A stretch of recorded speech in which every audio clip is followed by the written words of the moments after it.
seekor tikus kecil yang mencuri persembahan di kelenteng Dewa Rezeki. Ternyata secara tak sengaja menjatuhkan api dari meja persembahan. Dengan cepat api mulai menjalar. Melihat situasi tersebut, semua orang segera melarikan diri. Api yang ganas ini bahkan membuat patung Dewi Rezeki tidak selamat. Langsung roboh ke tanah. Menampakkan wujud asli. Ketika dia bersiap untuk memadamkan api dengan sihir. Dia tidak menyangka bahwa kekuatan sihirnya telah hilang. Dia juga tiba-tiba berubah menjadi seorang wanita duniawi. Dan pada saat itu, sebuah balok jatuh. Dan langsung menjatuhkannya ke tanah. Dia pun pingsan. Saat itu, petani teh Senlin yang melihat ada orang terluka di kuil. Tanpa menghiraukan bahaya, dia kembali. Untuk menyelamatkan Dewi Rezeki. Setelah sadar, dia langsung jatuh cinta pada pria tampan di hadapannya. Sejak saat itu, sebuah benang merah takdir yang panjang dan tebal. Juga mengikat mereka dengan erat. Dia yang kehilangan kekuatan sihirnya hanya bisa tinggal di dunia fana. Menjadi istri Senling. Senling juga berjanji padanya bahwa dia tidak akan mengkhianatinya seumur hidup. Jika kamu tidak mengkhianatiku, aku akan menjagamu agar memiliki kemakmuran seumur hidup. Memiliki kekayaan yang tak terhingga.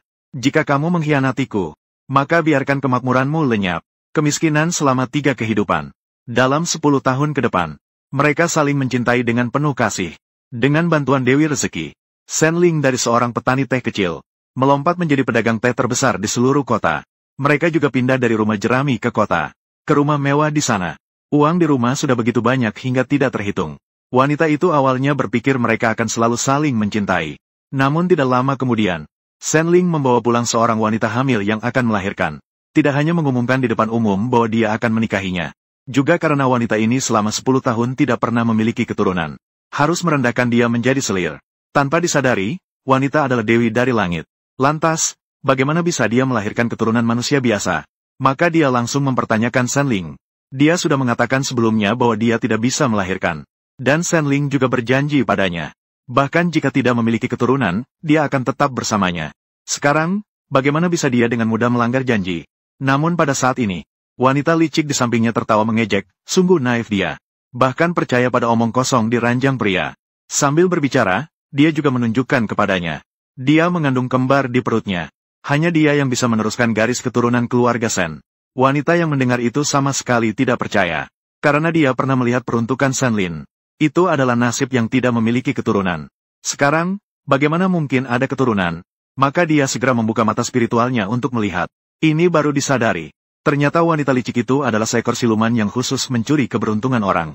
Tikus brokat yang menguras uang. Dulu, karena mencuri persembahan dari kelentengnya sendiri, dia pun menjadi siluman. Namun dia tidak memberitahu kebenaran kepada Senling.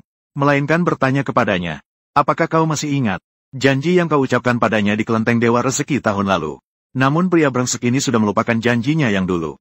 Dia bahkan menyatakan bahwa semua yang dimilikinya sekarang didapatkan dari kerja kerasnya sendiri. Dan tidak ada hubungannya dengan dirinya sama sekali. Wanita yang mendengar itu tidak membantahnya. Tapi justru memberitahunya. Karena kau telah melanggar janji. Maka kau harus membayar harganya. Mulai hari ini, segala sesuatu yang pernah kau miliki akan dengan cepat meluncur dari celah-celah jarimu. Pria brengsek yang mendengar kata-kata ini tidak hanya tidak percaya. Dia bahkan mengira wanita itu sedang mengutuknya. Maka ia segera memerintahkan pasukannya untuk merobek pakaian yang dikenakannya. Dan semua perhiasannya untuk diberikan kepada wanita licik. Tanpa disadari tindakan mereka ini telah menghina dewa. Ternyata tidak lama kemudian, sekelompok pelayan yang barusan menghinanya.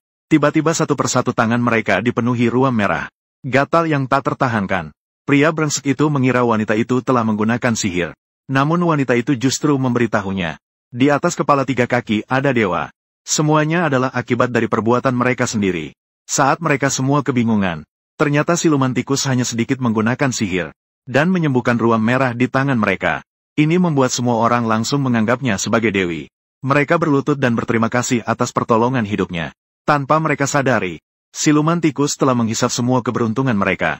Ternyata detik berikutnya, wanita itu menyadari bahwa mereka semua kini tersiksa oleh nasib buruk. Ketika siluman tikus berpura-pura peduli pada luka wanita itu, bersiap untuk menghisap keberuntungan wanita itu.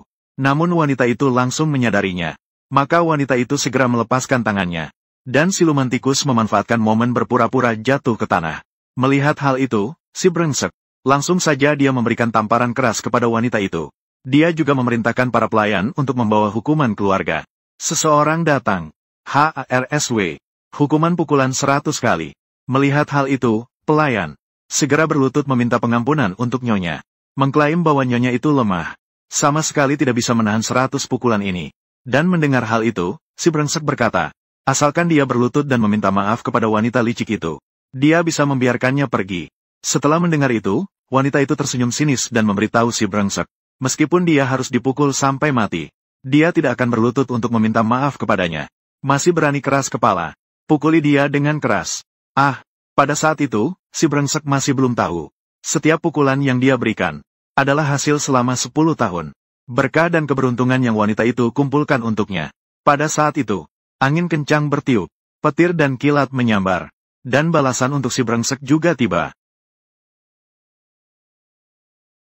Tuanku, tidak baik, Tuan.